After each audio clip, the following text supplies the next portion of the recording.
Hello, in front of me I've got DJI Action 5 Pro.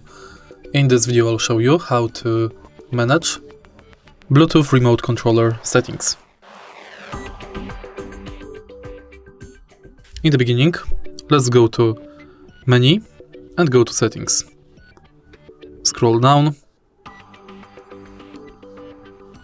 go to Bluetooth remote controller, and after connecting to camera, press and hold shutter record button on Bluetooth remote controller to power off camera.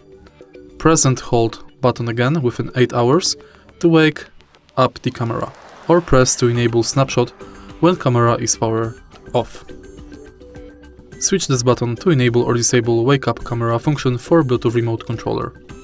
If you find this video helpful, please leave like, comment and subscribe.